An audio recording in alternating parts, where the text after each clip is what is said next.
revolutionary defiance and a celebration of the things that bring us comfort, solace, and joy as we work to reclaim our humanity together. I am Carlos Kareem Wyndham. And I'm Theresa Logan. Hey, Carlos, how's your nervous system doing today? Oh, fine.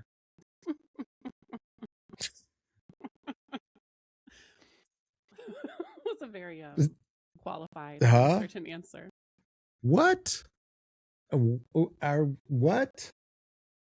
Yeah. No, listen. Look.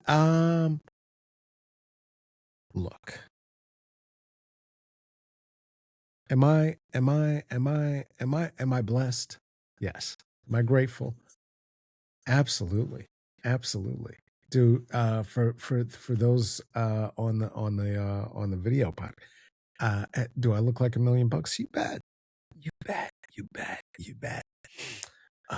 Is anything that I am wearing now younger than years old? No. And will it ever be again? No, because there's no more money in the world, it seems like, or at least I don't know how to make it land on me. Which is a weird position to be in because the great things that are happening, but I don't know what to do with them or how to quite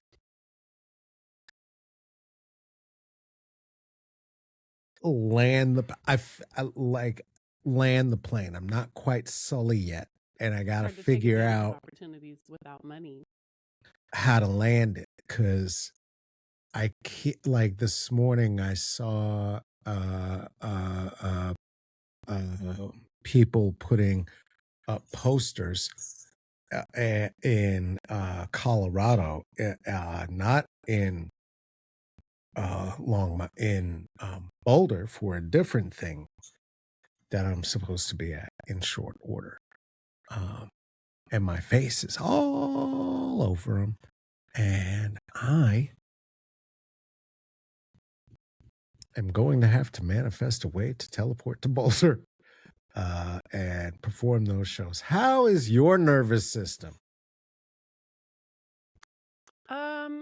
Theresa Logan. Theresa, how is yours? I forget, that was not professional. I'm sorry. Until you I know because I screwed up again. It's like when I forgot the teleprompter. No, keep talking. How's your nervous system? My nervous system is okay. If I sit here in this moment, I'm feeling grounded and present.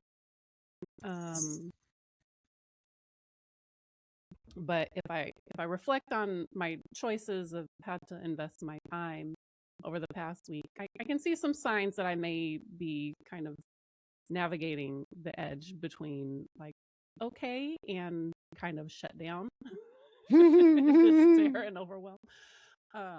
Mostly I'm okay to pull myself out of it, but I can see like, yeah, it's been a little bit of some of these old, well-worn coping strategies coming back, like spending more time than I really ought to playing games on my phone, not looking at my mail and avoiding opening my mail, like things that sometimes that shutdown response is a lot more challenging to recognize when we have kind of an elevated, activated response, because you're kind of numb and shut down. And so I'm looking like, yeah, like I'm okay, I'm navigating, but I can see that there are places where I am not operating at optimal resiliency in the current state of things. But this morning, I got up, I did my little lap around the yard to say good morning to all the plants. I'm here talking to you now. I feel pretty good in this moment. I'll take the win for now. I have a chance to connect with nature and connect with human beings over the weekend, and that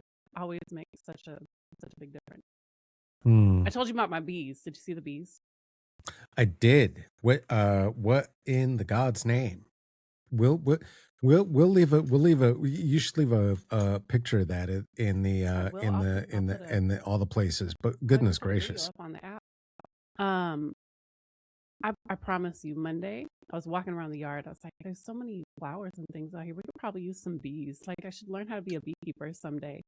Someday. I have many ideas about things I might do someday. I never do 95% of them. Someday. Was there more?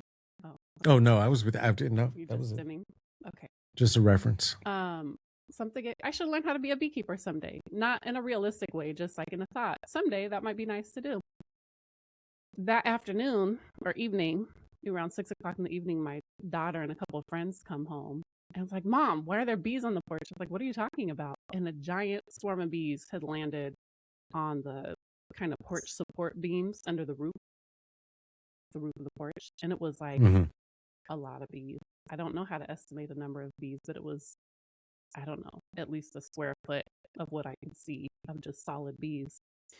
And then I was like, well, maybe they'll leave. And they were right next to this little chimney fireplace we have. So I tried to light a fire. Maybe they'll maybe leave. Smoke them out. And I kept looking. I was like, well, they're getting fewer in number.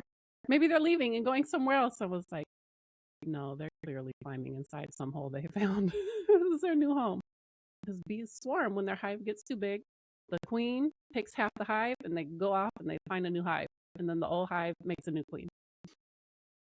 Now, there's a community website called Swarmed, I think, where they will just connect you with local beekeepers. And if they can get to them early enough, they'll just come and happily take the bees from you and be on their way. And if they have to, say, pull apart the carpentry on your porch, they might have to charge you a little bit of money for their labor. But so my friend John Paul came out.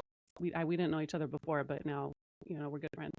And had to pry apart this like column thing on my porch that I thought was plaster or cement or something, but actually just plywood. So I learned some things about carpentry as well.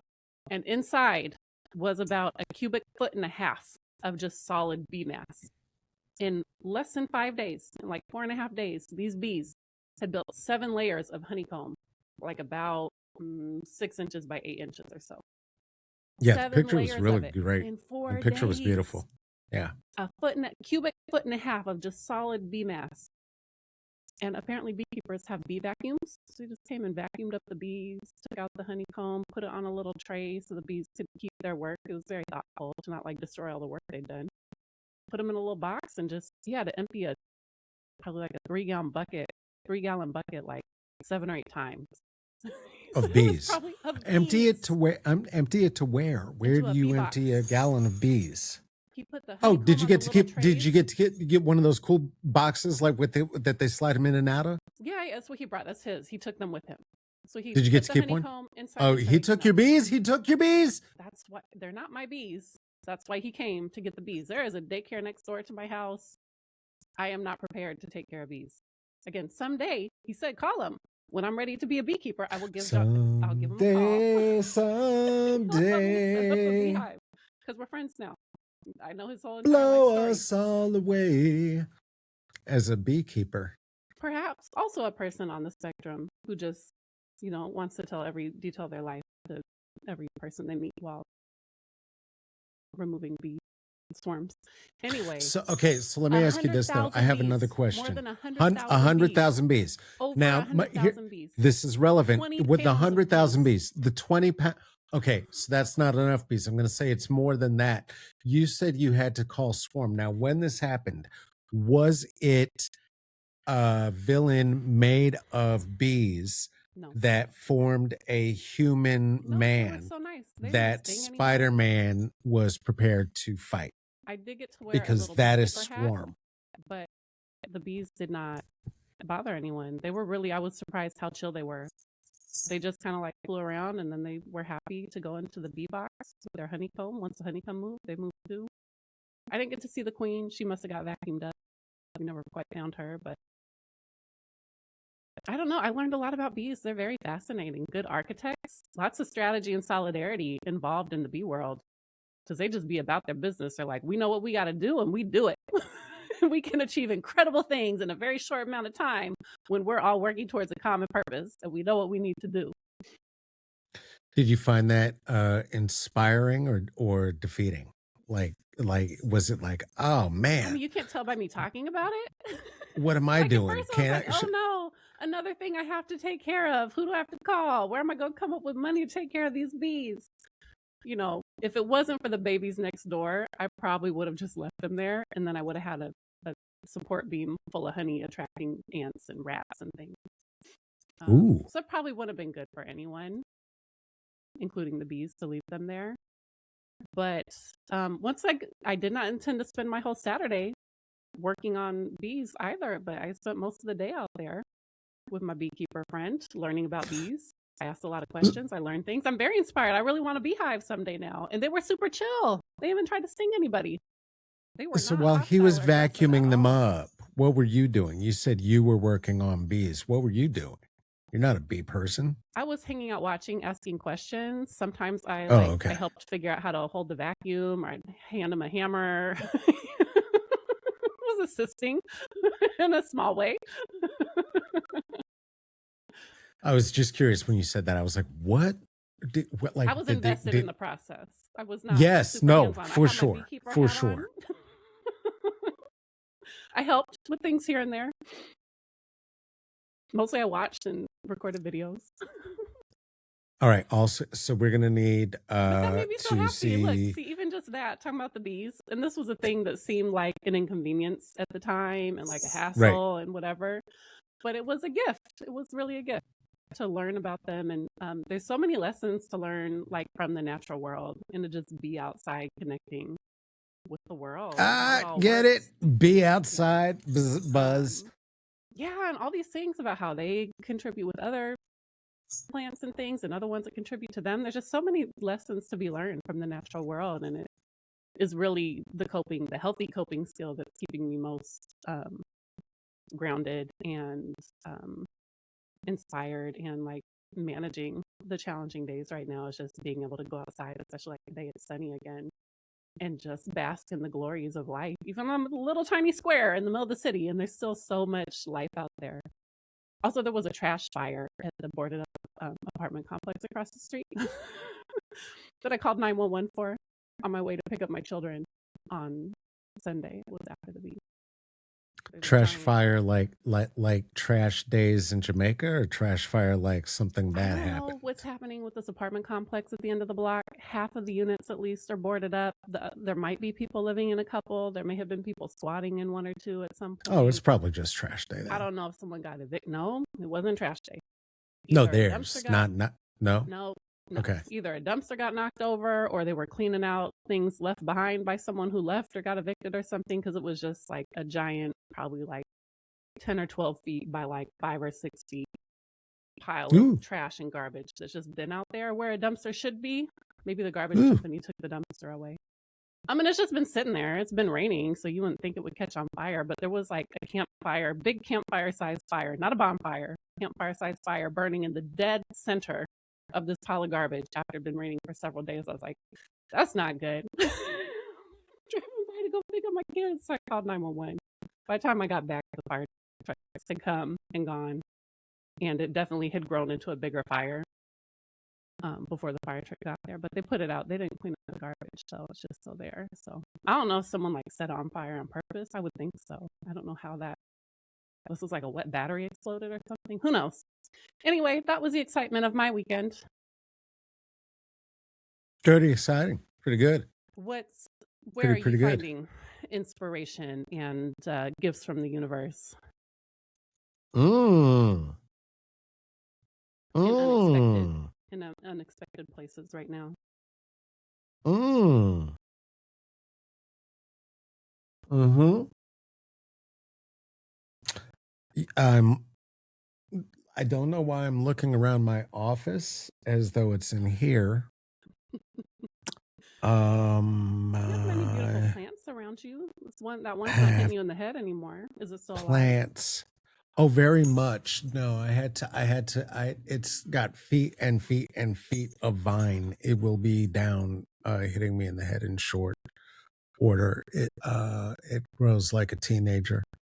Um, It's really helpful to have beings that you're responsible for keeping alive to keep yourself going and motivated to be alive. Because like I gotta feed my kids and take care of my kids, so they make me get up and like be alive. I got fish in my backyard, so I gotta make sure I go feed the fish every day and plants to water. I don't take as good a care of my plants as you do, but it's like it's good. It makes you like get up and be responsible, like having that Yeah, it does on the days responsibility that to I do it. contribute to life. I think is so important to not just feel like we're isolated and alone, but to have other people and plants and animals and things that we're contributing towards. Remember that we're part of this whole miracle of life and not just alone inside of the madness. Yeah, no, having, you know, while it remains the privilege of transporting my child to wherever they need to be at any given point, is both magical in terms of doing it, and you know that time is really precious. I mean, we really in that 40 minutes a day or whatever it is connect pretty deeply around most of what they are going through and concerned about, and able to share what is asked of me, right? Obviously I'm the adult. It's not my place to burden the child with it. And you know what I'm thinking about? Um, so you know and offering assurances, you know, um to my child, to my father, puts me in a position of reminding myself, um or at least forcing upon myself the delusion that it's all going to be okay. Like it just I don't really have a different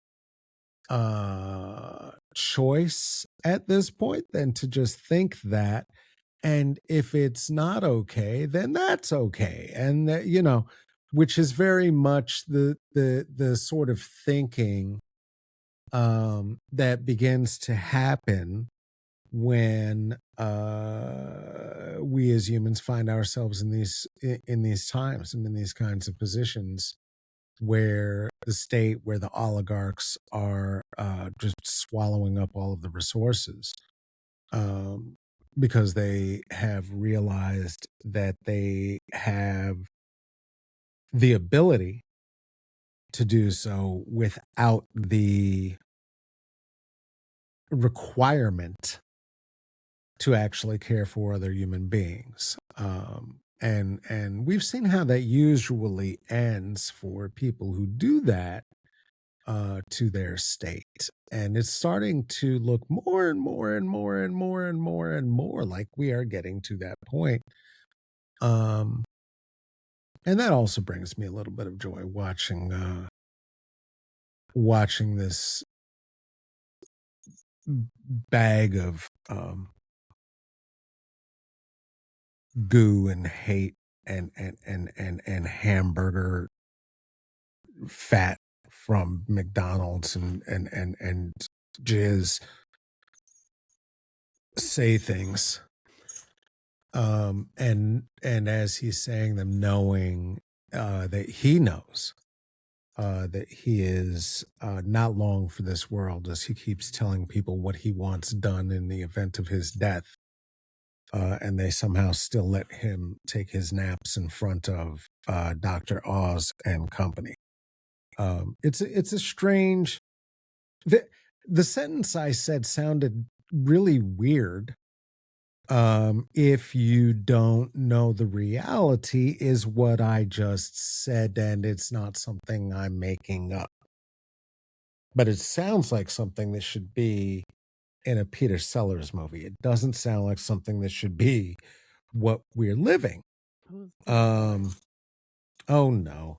Oh my God. Peter Sellers was Dr. Strangelove. Peter Sellers was you would know him as Clouseau from the Pink Panther movies. I saw a monkey with a bump in the road. That is the version.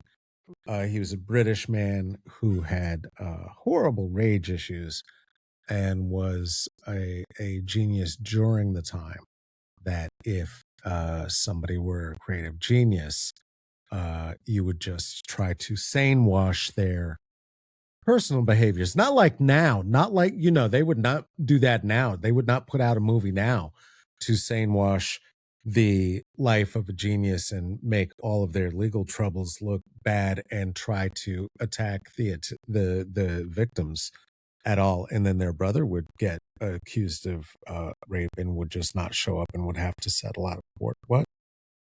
If you didn't hear it, you should go back and watch our, I think, 2 weeks ago episode, MJ Petty Gangster.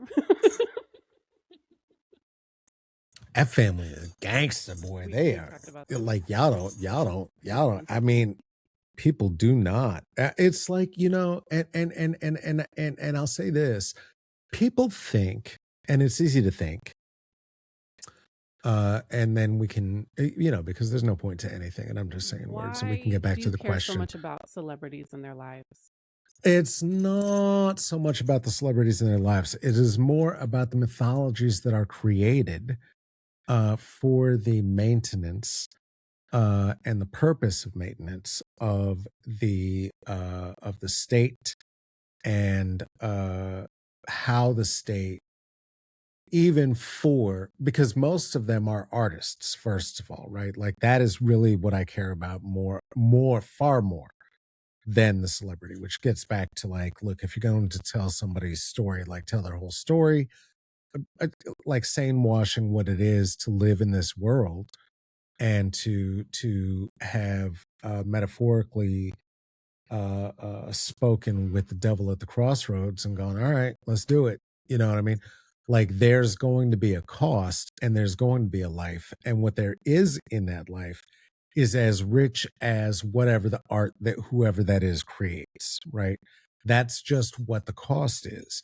So when you see a family like the DeBarge family, like the Osmonds, like the Jacksons, like the the Hansons, right? You're going to find that at some point, the necessity of survival in that capitalist beast is going to give you the image and the impression and the representation of freedom. But that's all you're going to get. You're not going to, there's no freedom there. And understanding that, for right? Famous people, or for us watching them? For anybody. For anybody. For anybody. For anybody. The freedom it offers us to watch and distract and feel inspired and all of the things. And the freedom that we believe that once these artists have achieved a level of celebrity, and again, I'm talking about, I'm not talking about you and I, because I know you and I have talked about this ad nauseum. For the people at large who continue to exalt, who continue to bring celebrity to the forefront and believe it to be the god, believe the celebrity to be the god, right? And believe it to the degree that they put up gold statues. Not only of Trump, Michael Jackson had big giant statues. Like, these people are banana. And to believe that one of them, any one of them, could end up being a billionaire, could end up owning all of Sony Music, could end up in control of the country illegally, there is no way that that is happening and they're a good person. None. Not in this world. This is not that world. This is not that world. That's not how you win here. And so to keep repeating it without examining it and dismantling it every time that I see it, right? Because for the same, and it's not just about trying to scrape the aluminum foil off of the monkey brain in the lottery ticket of discovery and how we save ourselves so that we can have strategy and solidarity, right? That is part of it. But the other part of it for me, it's not just the investigatory, scholarly, like that's there clearly, right? The nutty professor happens when you ask a question like that. And it is self-protection and self-preservation because I am a member of the International Thespian Society. I am a member of the Universal Zulu Nation. I am a stand-up comedian. I do this visually as well as auditorially. I am in front of people blabbing all day long. And what I know is that the temptations to veer completely off course, right, in the fields in which I live, including the ones in which we live, is so tempting. Because if we just veer to the right real hard, oh, we'd get paid. Oh my God, we'd get paid. If we just started excusing and exalting the president. We never could. And it would not be physically. I couldn't stomach it. Like I'm gonna start singing Hamilton You're talking again. about ridiculous things that would never happen. You're never gonna veer off course into this. Oh no, absolutely not. But this is trying to protect yourself from being tempted by millions. Well, yeah, and it's not just the millions, right? It's the part of like the thoughts. Because at some point they start believing the shit. Right? You go from just like repeating nonsense to at some point, and it's because it's the way cults are built, right? It's the whole thing about like why the Swifties are the Swifties. It's the same reason that the red hats are the red hats. It's the same reason that the flat earthers are the flat earthers. You find community. You just need to ignore them all and go to the flowers outside. Okay, again, come back with me though. We can't. We can't. I do. I don't pay attention to okay, but that's so that I'm not talking about the celebrities. I'm not talking about the celebrity. I'm talking about the people on this planet. Most of them are dividing themselves off into these camps, whether it is the celebrity cult of presidency and authority, celebrity cult of celebrity cult and personality cult of the state, right?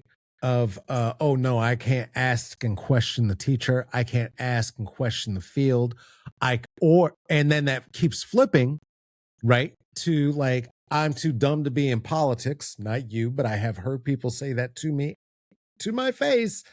Which, okay, but politics is going to be in you. You might want to be careful with that. And, or, I know what's best. And what's best is comfort for me. And then you start getting into that right-wing grift, right? And like knowing that is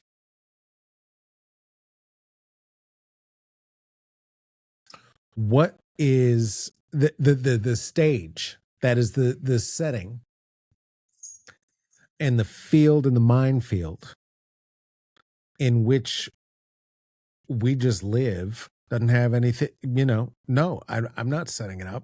I don't want anything to do with it. I don't.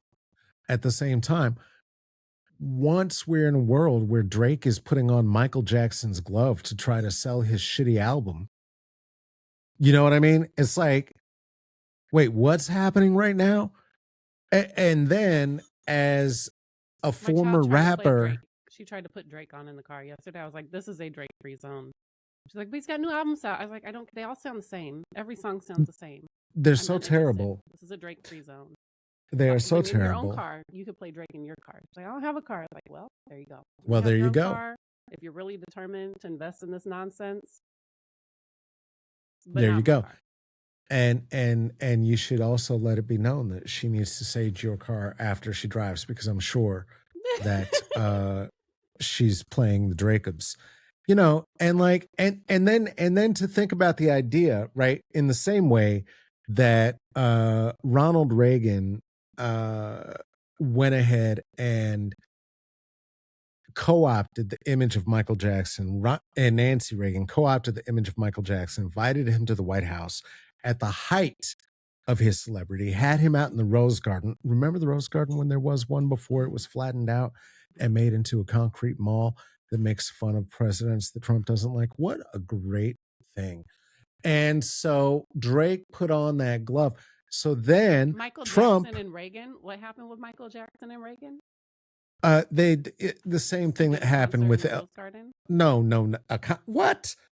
I don't understand. No, come on, stop. No, we're talking about a real presidency. I know it's Ronald Reagan, but no, people didn't do a concert in the Rose Garden I was in before. elementary Get out school. of my I don't face. know what you're talking about. Tell me the story. No, there is no story. Nancy Reagan would use black celebrities to try and use her do her Just Say No campaign while she was filling him up with drugs.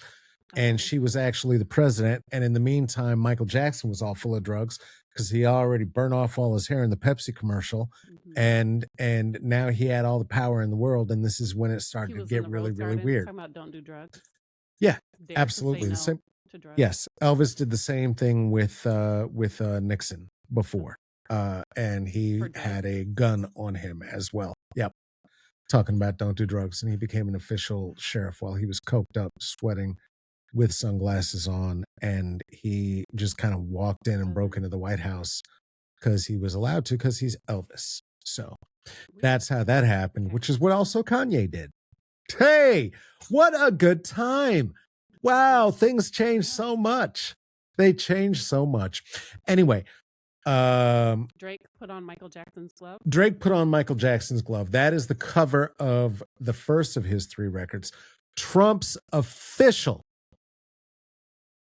Instagram and Twitter then put out a picture of that same glove holding a MAGA chain iced out, because the name of the record is Iceman. Boy, reading the room. Wow. We're reading the room. Look at us reading the room. Wow. And he put out an album called Iceman in 2026. Oh, he's been publicizing that he was going to. Wow. He's been he built a wall of ice in the middle of Ontario. Not Ontario. Where is he? Toronto. He built a wall of ice in the middle of Toronto that I saw motherfuckers licking because it was the Drake wall of ice. Because there was a key hidden in the Drake wall of ice that the fans could get the key. I don't know what came after that, because I can't.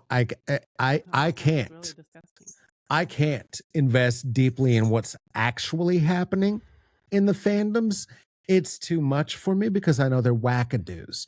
I was in. This is his trying to respond to Kendrick. This is destroying his career by releasing 3 albums, or he's just trying to get through the contract he owes to the company, or why would you? Oh, you're going to make me do this now. Okay. All right. Tell you what. You don't have to. Let's go. I don't. No, I'm happy to do it. Let's go ahead and let's take a little break, and we're going to come right back and get some more of what this is, because I guess this is a podcast as well.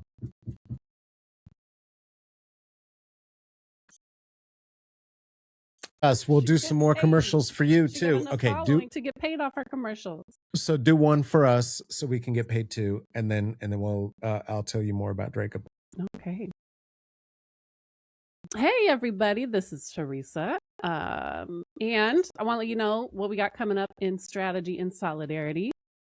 Number 1, come join us for Conflict Resolution for Anti-Fascists. We're doing the live workshop again. You can come be live in the room with us on June 3rd. That's going to be 6 p.m. Pacific. If you can't make that time, you can still come with us asynchronously. Watch the recording. We even got a recording of one we already did. So you could come, jump in the room with us now. You're going to miss this one tomorrow, but I have conflict coaching session that I do every month. Is going to be Tuesday, May 19th. So if you're watching this in the app, you can see us tomorrow. The next one will be on Tuesday, June 16th. So once a month, I do an open conflict coaching. People come, bring me your questions about conflict, and I will give you the same quality service that our clients that we used to have. I don't think this is a good commercial, but there you go. Come join us at And that's what we do. .org.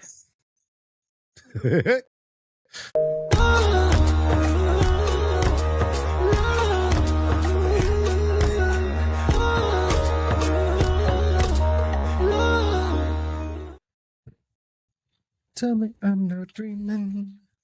You know that song? You don't know that song. I don't know why I asked that.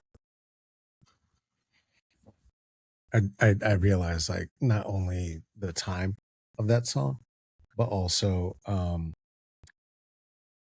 time that it came out, but also that that was at a time when music was still so divided. And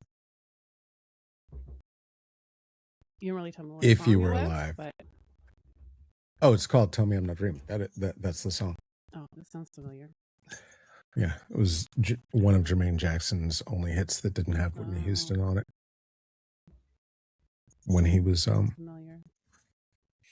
God, he's such a bad man. Okay, I don't really remember names of people or songs. Yeah, that's one of my autistic traits. Yeah. I is honed the it. opposite of just not remembering any of them. Oh, I wish I had that. Because then I wouldn't be stressed out about things like this. All right, so even in school and stuff, like I could never like for citations, like I could remember the idea. Yeah. I could not remember who said it. I was always annoyed that we needed to care. Like people should get credit for their work, but also. Well, that's what that's where the important part. It is the important part. It is the important part. And I feel like that too, right? Which is why a lot of my own concern, right, about the cult of celebrity comes from that place of stop looking at my fucking finger. I'm pointing at the moon. You know what I mean? Like don't worry about I'm pointing. Like, so what? You could point too. We're humans. We can all do stuff, right? And my monkey brain, sadly, is trained to understand that, how long as a race we have been understanding that we live on a globe in a solar system, and that the main shift and that the reason that everything was happening during the Enlightenment was about whether or not the globe was the thing at the center or the sun was the thing at the center. And it turned out, now we know, neither one. Nothing. We're on a rock that is flying through space, as is the sun, which carries with it its own neighborhood. And so adjust yourself and be okay. Now, given that that's all true. The Enlightenment was that they had begun colonizing and were coming into contact with indigenous philosophy, and that is what started the entire Enlightenment. Indigenous philosophy back to Europe is what started the Enlightenment. It was that plus the combination of the living in concert with. And I'm not saying that it was all beautiful, because it was not. But certainly there were Europeans, there were Grecians, there were other folks who were spending great deals of time with the scientists of Egypt, of North Africa, and bringing that information into the fold of their own understanding of the world, which also led to the Enlightenment. And I've been getting back into it. And I've been getting back into it because I'm trying to understand, as I was talking about before the break, for me, right, where this all starts. It's all right. I look at you. You backed away from the microphone. I know what's about to happen. Here it comes. So the MAGA glove, right? Which is different than the Michael glove. It's the combination. It's the one that got produced and put up by the Trump administration. Now, many problems with this image. One, it is actually Michael Jackson's glove. Let me ask you, sir, why are you wearing a dead man's clothing? And that's the cover of your album. One of the criticisms had been, you are not A colleague, you're a colonizer. This is the same thing that happened when he was running around talking about, I got all Pharrell's chains, I bought them off auction, ha ha ha. What do you mean, ha ha ha, stupid? He was selling the chains. You gave him the money. He didn't want the chains. That group broke up. He wanted the money. And then you gave it to him. And now you have the chains. So if you melt them down, if you don't melt them down, if you light them off, who gives a shit? What are you proving? You didn't snatch that off of anybody. You didn't earn Michael Jackson's glove. You purchased it.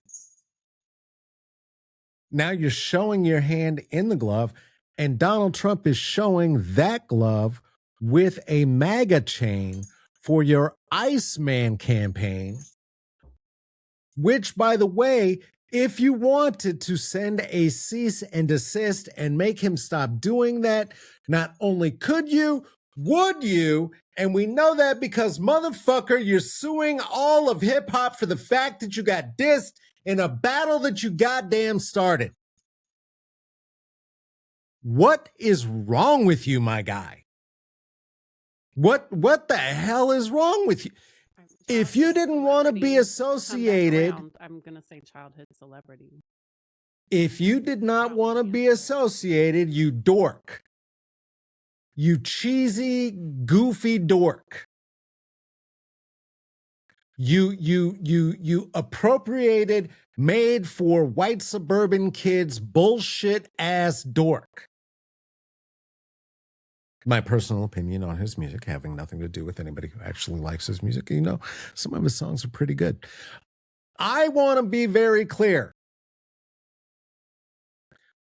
You could sue Donald Trump and the White House and the government for doing that. Make them stop and cease and desist and actually make all the money that you're trying to make off of Lucian Grain and UMG, and the fact that you're on the same label as the guy who you're trying to sue for saying that you're a pedophile after you said, say I'm a pedophile. What is happening? What is happening? Also, you don't have the artistic depth or range to put out 3 goddamn albums. You don't. You don't. The Prince did that. Just trying to get out of his contract. Isn't that why Prince probably to get out of his contract? Yeah, but Prince had the material in the vault. All Prince ever did. Those rapid albums Prince put out were his best. They weren't his best, but do you know what we got? We got Let's Make a Baby. No. When he was Prince again, we got Let's Make a Baby. We got classics. Okay. Now, he might have released a flood of garbage, and he did. Listen, Prince was not everything about what he did there was a lot of rapping and other things that shouldn't have happened and were real bad musically. I know, and for those who are thinking about getting in the chat, I know Prince is bad too. I don't want to get into that. Into your special interest at this point, but we're not done. Is the line that comes back around to strategy and solidarity? Okay, so going back through, right? If we are living in a world of solidarity, if we are living in a world where what we are trying to do is create for the people and to build community and to build in a togetherness, when I'll speak up at me, when I find myself faced with the reality of anybody stepping into the bodysuit of my culture, be that being Native, being Black, being Two-Spirit, being whatever it is that I am and cannot help but be, and wear it as a costume, right? Having grown up in hip hop, having had to twice make an active decision, I'm not rapping anymore.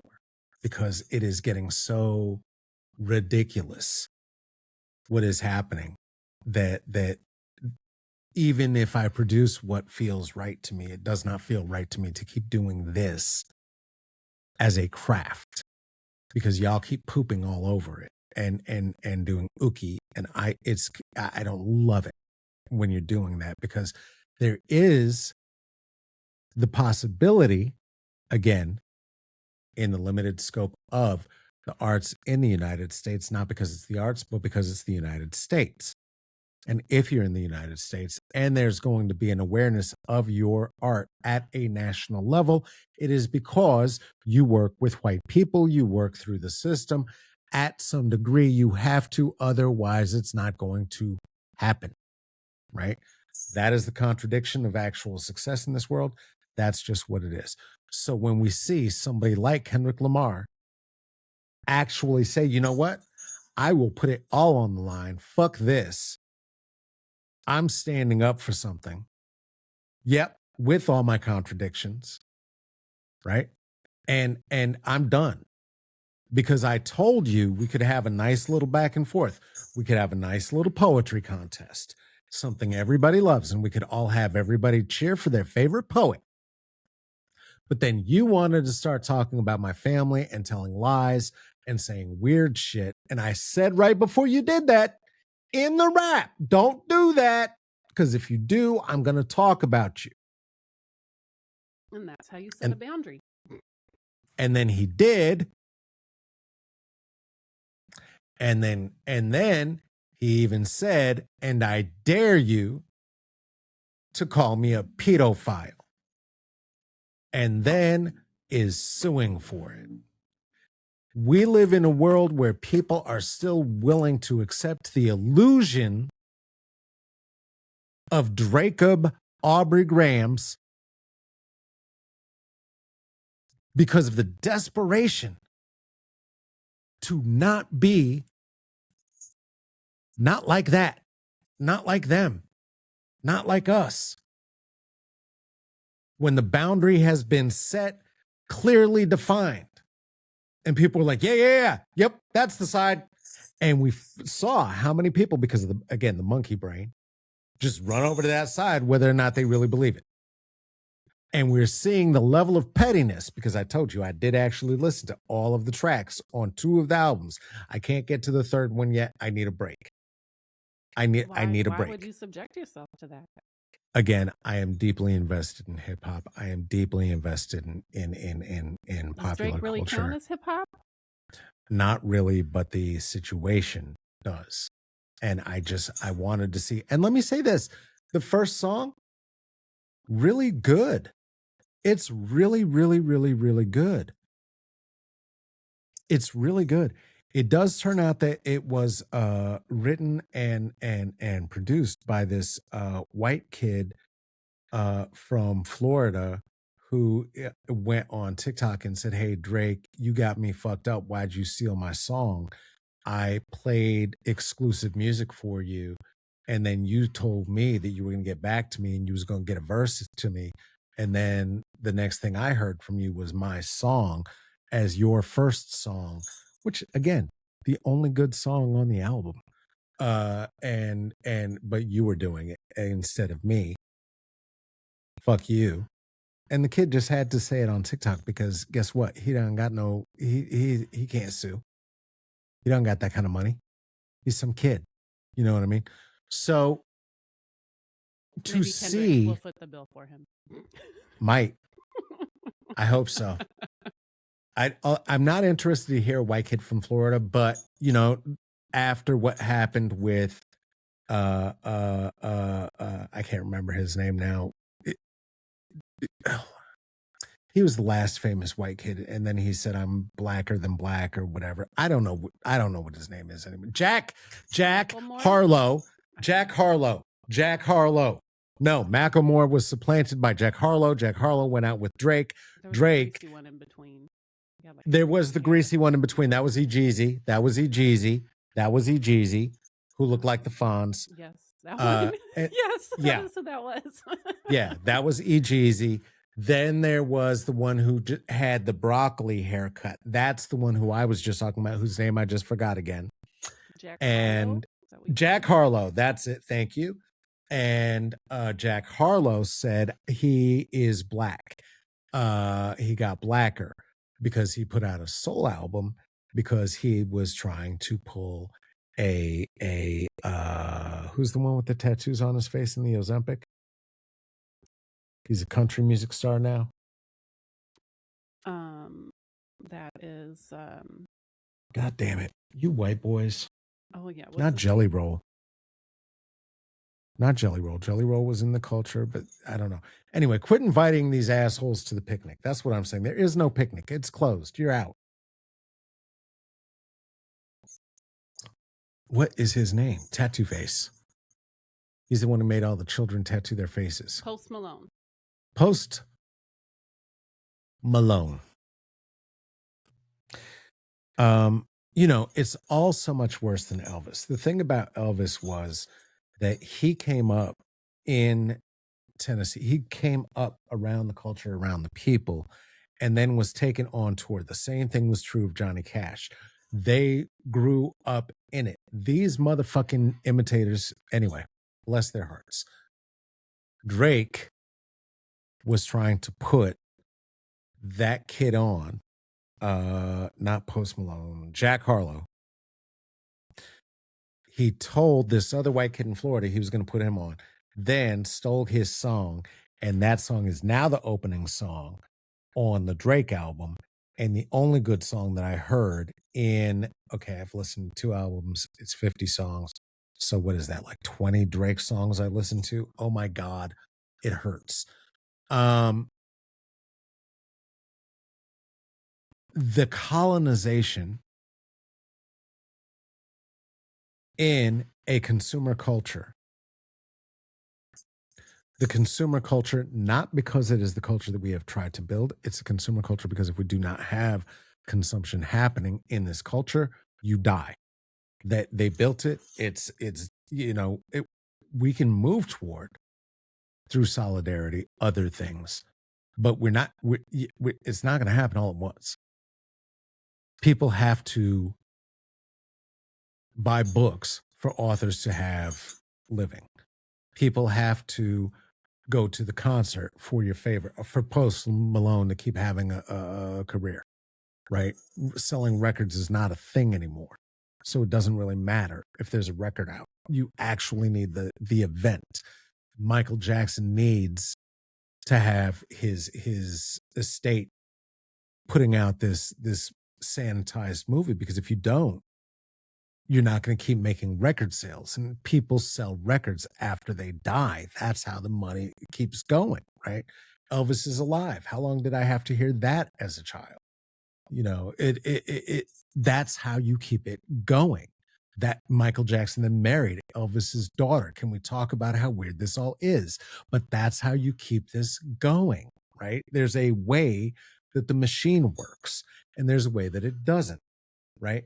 And seeing somebody in the machine making it so wildly obvious and co-opting the machine, co-opting the language, co-opting the vibe, co-opting the music, co-opting the culture, and then trying to assign themselves as the arbiter of the cool,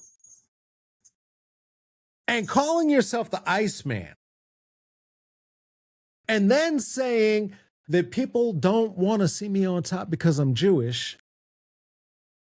And P.S., DJ Khaled, I thought your people wanted to see you be out there defending Palestine. They need to see a free Palestine, you little whoop. And he kept calling everybody a whole vulva, except saying a word about it that was very upsetting, and saying it over and over again because he didn't mean pusillanimous, because he's not that literate. Very, very white supremacist aligned is this man who wears what is clearly a Velcro strap-on chin strap beard, if it's not dyed, and a toupee, because your hair cannot be that long and braided and then suddenly shaved and then that long and braided again in a 2-month period. my friend. That doesn't make any sense. I'm black. I know that. Who are you fooling? It is designed for a very particular audience, right? 16-year-old And girls, I think. Probably well, 12 to 18-year-old girls. white girls, and don't lose credibility in the My black child community. is I not mean, white. that's really what it is. I am not attacking She has a your Drake child. fan. That is the credibility in the black communities. Okay. It is designed for white music, white ears. It is designed for listening to in the mall. It is designed for Disney Channel. It is designed for, okay. That is not, I'm not saying there's not talent there. That's where Zendaya comes from. Okay. That's where most of what is popular culture at this point is, because Disney owns everything. Again, we live in a consumer culture. I am not suggesting that I'm somehow free and above it all. I am not. I still listen to Prince. Do I know about everything that is problematic with that gross, gross, gross, gross person? Yes. Can I get away from it all? No. Why? I live here. I'm in it too. I live in the garbage pile just like everybody else. So I just want to be clear about it, clear-eyed about it, so that as I'm making my choices as a consumer about who gonna get my streams, who gonna get my clicks, why or why not, and as long as I still have a voice that anyone is willing to take as some level of authoritative around issues in popular or political culture, then I'm going to keep examining the shit and reading it the same way that I have been since in university, when my professor of African studies said, "What do you mean you don't read television? How do you understand what Americans think?" Because it's not about understanding what I want to understand and what I'm trying to build and what we're trying to build.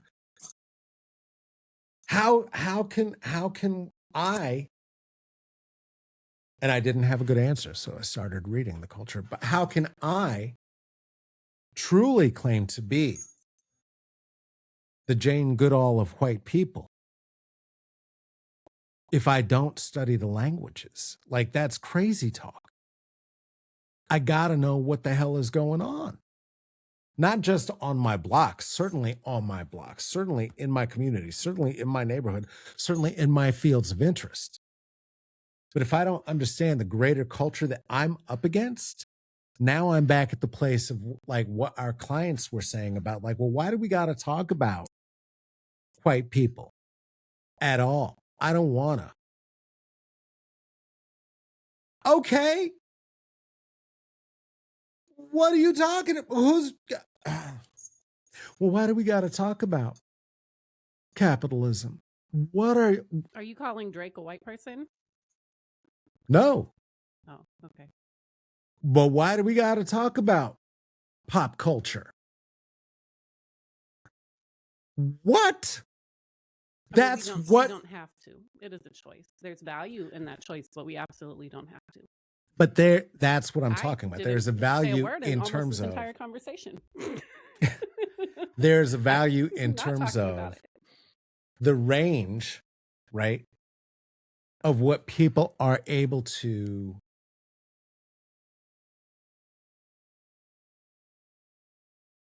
people cannot move from where they stand if you cannot stand with them and show them a way through.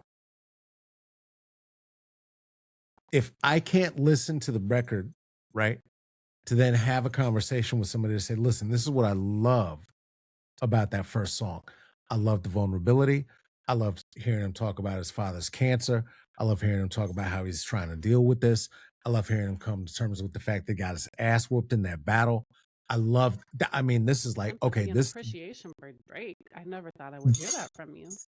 I didn't, well, I mean, brother wasn't putting out no music that was worth it. Kiki, can you hear me? Is not that I don't have nothing for you there. I ain't got nothing for you there. That don't mean nothing to me. Your Tootsie Slider, whatever that is. I ain't got nothing for you with that. I ain't got nothing for you with that. I don't like Drake when he's sing. I don't like Drake when he act tough either, though. If Drake just rapping and rapping his real life, okay, all right, that sound all right. And then finding out that that's the one song, well, I'm sure not the one, but that song is also stolen, right? So it's like, okay, what are you doing? What is happening? So you just find other kids who family got cancer and shit, and you just steal their songs, huh? That's weird. That's a weird thing to do. That sounds very common. I don't think that's unusual. No. And if you were actually having songwriters and paying them and whatever, that's one thing. I don't care. Taylor Swift, your way through the world. Beyonce, your way through the world. I know how pop music works. Fine. But then your pop music, say that that's what it is. Let's stop pretending. Let's just be what we are, right? And let's go ahead and let all of the MAGA rappers go do whatever they're doing. Go do what you're doing. I don't even want ice in my drink anymore. I don't want Ice Cube. I don't want Ice Cube for sure. Drake, evidently. Kanye, 100%. There's no backward for me. You're not coming back, my guy. Like, I know you put your record out. I know people are listening to it. I know people are like, I know. And I'm not targeting your child. There's a whole generational shit. You can. I think I know. Be shamed out of it. No. Well, listen, it's a whole generational thing. I was a Michael Jackson fan. I'm not willing to let go of Prince. You know what I'm saying? Like, I am not blaming the people at the consumer level. I am trying to, one, understand, two, be able to show up with some evaluative critique and some critical understanding of what there is, and then three, be in the discussion in a meaningful way, and not just be some like old lady standing on my porch, shaking my fist at the clouds about why the kids don't do things the good way. I'm loving the ASAP Rocky album. Like, the kids are doing great things. Drake is not one of them, but the kids are doing great things. I'm so old that I refer to them as the kids. These are not children. Drake is almost 40. Listen, it's disgusting and quite upsetting. And for fans of music and fans of hip hop and fans of Michael Jackson, either the sanitized version in the movie theaters, the ride at Disneyland, or Michael Jackson when he was still making music. It is upsetting to see this colonizer immigrant show up here defending Israel and his Jewish heritage, making fun of Palestinians, and rocking Michael Jackson's glove on his album cover, and then spend a whole album talking about why me, and repeating the very action for which you are suing all of hip hop. Like, sir, I'm going to talk about you, and I'm going to talk about it to all of your fans who I'm able to get into their ears, in front of them, near them.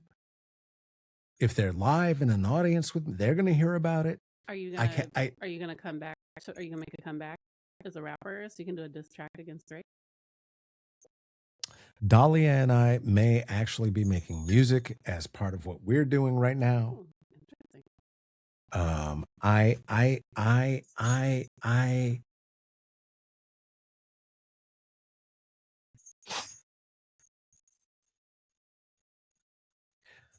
am not in favor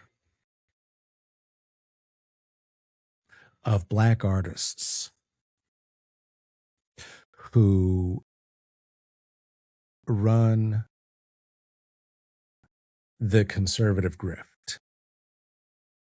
in their life. Back to the beginning of what we were talking about at the top of the show, like the grift to go right. You can get rich there for sure, for sure, for sure, for sure. Go ahead.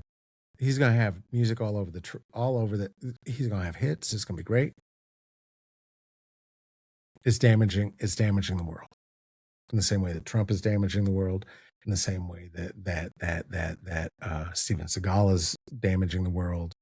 It's like it's whatever this weird performance is that's happening in this late day capitalist. I'm just confused and hurt, and I'm trying to understand.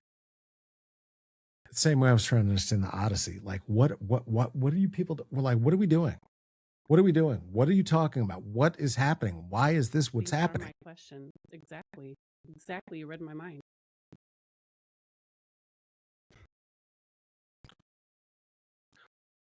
And what do you think the reason is that the world is talking about these things?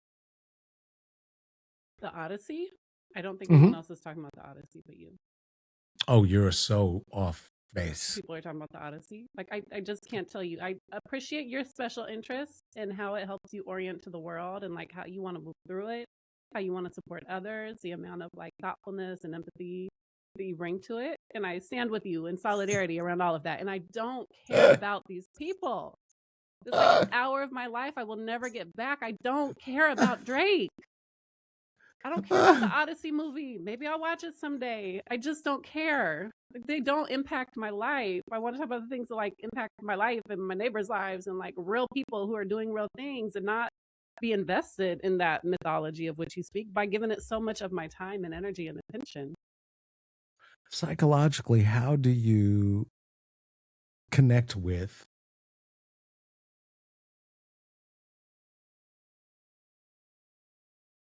okay so all right, I'm curious and we don't have to do it today because I took an hour of your life that you'll never get back, as you say. How how are you and what is the cohesion through which you are binding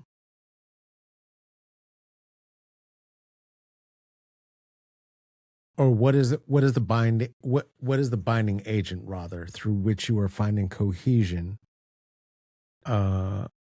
with your communities, the communities around you, and the ability to speak to it, right? And I really am curious about it, including like beyond just like this is a Drake free zone. Like that's not enough, right? There needs to be some sort of I mean, maybe that's enough. I don't know. With my children, but to me, we had that conversation enough times.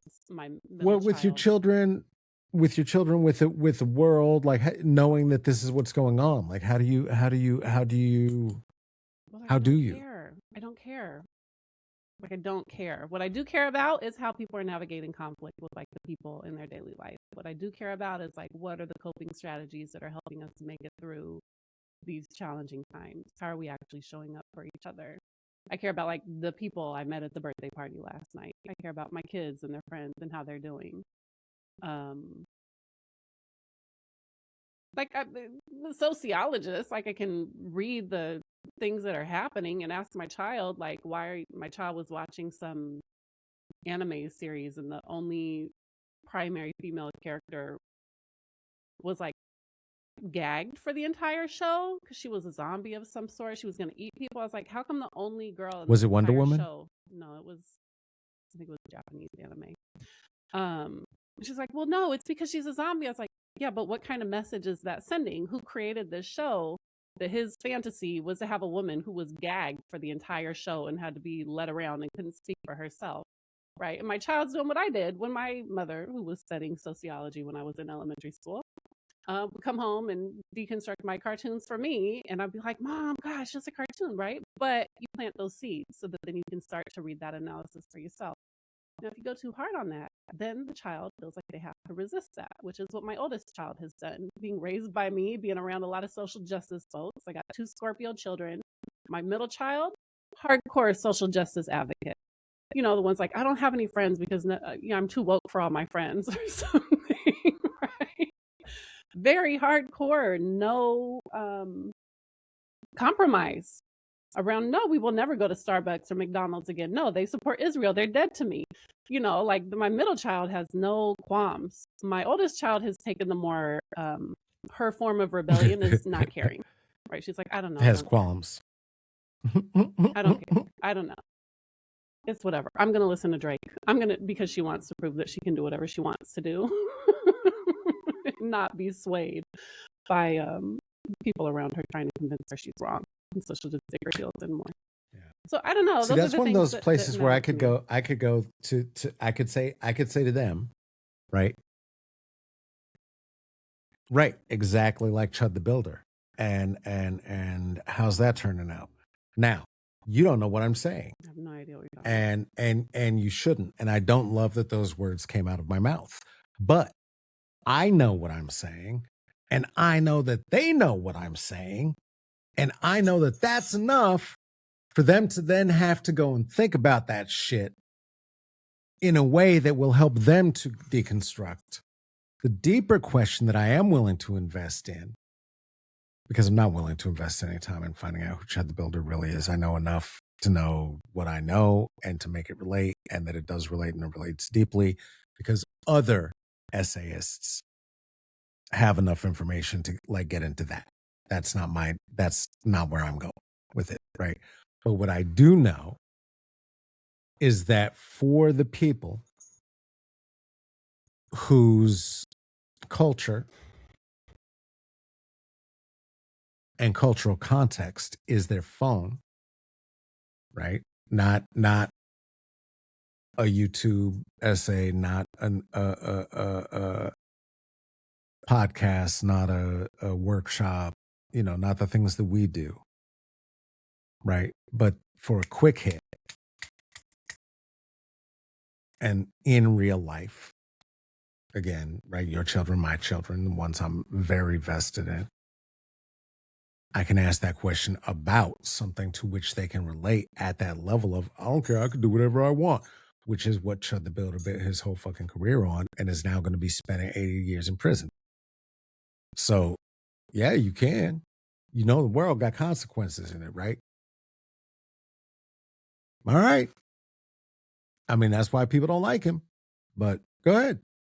And then they can go ahead and do whatever they're going to do, right? But now, in the same way that you did, right? I'm just trying to put some peas under the mattress and make it a degree where it's like, so for how long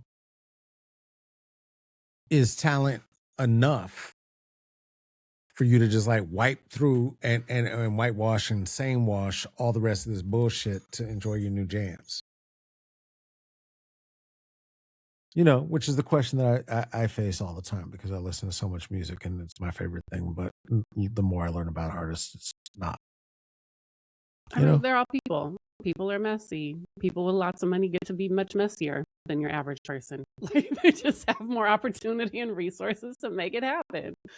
Yeah, and people cover it up. Mm-hmm. I mean, that's the thing about being in this society, is if we could move away from the oligarchy, understanding we do. We live in a consumer culture, but if we move away from the oligarchy being in power, right, then it's like, okay, we're not covering it up. Do you not feel like the way to divest from the culture of celebrity is to divest from the culture of celebrity? Like, stop engaging with it, stop contributing towards it, stop talking and thinking about it, like disinvest from celebrity? That ignore them. Stop paying attention to them. Is cute, yes. And you knew that Drake had 3 new records this weekend. You don't pay attention to celebrity. How would you go about this? Learn what I need to know without trying. And I feel like I absorb enough through you primarily and other people in my life to just notice what people are talking about, but I still don't care really. What? Yeah, no, you don't have to care. Like I'm not. I don't care. Yeah, I'm just Listen, saying, like, how do we you know me. divest from the I things don't that do care. not I don't serve? care You love more to than talk about this. how corrupting it is and terrible celebrity is. It's not healthy for humans. I think you say black people or other living things. Like, Yeah. are you not investing in keeping it alive with your energy by how much you focus and invest in keeping up with it? Are you Um. not feeding the monster with your own Oh, energy and time and yeah. No, absolutely. spoons? I Mhm. understand where I uh have again and embrace places where I have those contradictions, right? Um. Again, the awkwardness of uh seeing my face going up on posters in whole other states while you and I are recording this and still not being able to meet all the bills is like, wow, this is a royal mind fuck. And being known uh at a national or international level does not and has not guaranteed me any level of financial security, right? And for many of the celebrities, including you asked, is Drake trying to get out of his album deal? Because yeah, I'm sure he is. He's in the 360. He's trapped. It's slavery, right? Like you're stuck, buddy. You're making records forever, and then you're gonna make them when they tell you to, because you signed that fucking thing because your ego said, "Oh, this is the biggest deal ever." Well, yeah, there's a reason those deals are gone. Nobody wanted them anymore. Dum dum, and he fell in the trap. And on a human level, yeah, that sucks, man. And do I want to be clear with people about like, yeah, but that's a product. That's not art. And it's fine, but that's a product. It's a commercial. And like, you should know the difference. You should know the difference. Dirty Diana is a commercial, right? And Love Sexy was art. And like, you got to know the difference. You don't gotta know anything. I love art. I love art. And so, as an artist, like I, and as a cultural warrior, right? I don't feel like I have an option to just like shut off knowing what happened at the Kevin Hart roast or what happened with Drake or like I can't not know and be in the field. Like it doesn't make any sense, right? Uh, Is it horrible? And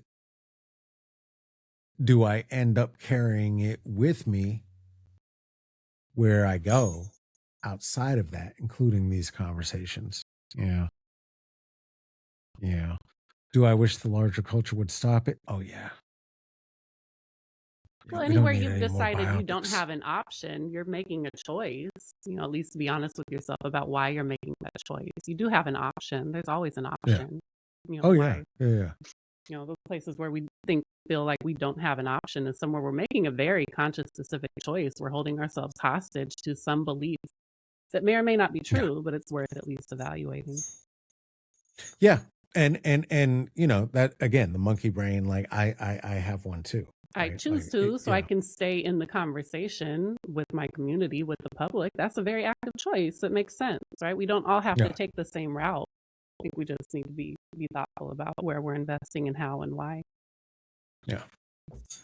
Yeah. I mean, it goes back to what that professor had said, like that, like, why are we doing this? And it's great to read books, but if you can't read Friends as well and understand what it means, and this was like well before the conversation about like how are these baristas and restaurant workers living in this giant fucking apartment with no black people in the middle of fucking Hell's Kitchen? Like, what is this? Right. Um, that exploration is what led to the changes that we have seen, because many of those people, that generation, become the writers, become the showrunners, become the producers, become the musicians, become the, you know what I mean? So trying to be in the conversation around these things, which also in this case, because I am who I am, means, oh, let me reread the Odyssey. Oh, let me reread the Iliad. Oh, let me reread this translation. Oh, let me reread that translation. Oh my God. That, for me, that's my pop culture thing that I'm like, shut up. Why do you people care about this? And then you keep making translations without any of the gods in it. That's the whole point of the story. All right, we'll get into that one next time. We'll get there later. But that's why. That's why that's the for me, field of exploration that feels irresponsible to try to just turn away from. Through your mind and journey of meaning making through Drake. You're loving it. Let's talk about it some more. You're welcome to. I'm going to go now. Okay. All right. Well, in that case, you can do a special live stream. Let me go ahead and say a big fat thank you to Amani Will for the use of Love of the Earth, our intro and outro music. Thank you to all of the members who produce this here podcast and make it possible. You can become one of them at strategyandsolidarity.org. We would love to have your company there. If you are watching this on the YouTubes, please, all the appropriate things, whatever thing you're looking at it on. If you can like it, great. Subscribe. We'd love it. Hype it. I don't know what that means, but do it. Please share it with a friend. Write a share it with an enemy. No. Tell me how wrong I am. I don't care. No, I don't like being swarmed by trolls. I don't need that in my life. Okay, don't do that then, maybe. Love yourself, love each other. That's what I got. You can find me very simply on any social media that you would like to by simply looking at my name, Carlos Kareem Wyndham. Theresa, where can the people find you? I'm at TMC Logan on most of the social medias when I'm on them. I've been more in a off them mode recently, but I go back and forth. I'll be back on them again sometime soon. Mostly come join us at strategyandsolidarity.org. Our basic membership is free. Those who can support us with a paid membership help us. We're not paying the bills with that money anytime soon, but help us cover some of the operating costs. And we got lots of good things happening over there. So mostly come find me there. All right. Sounds good.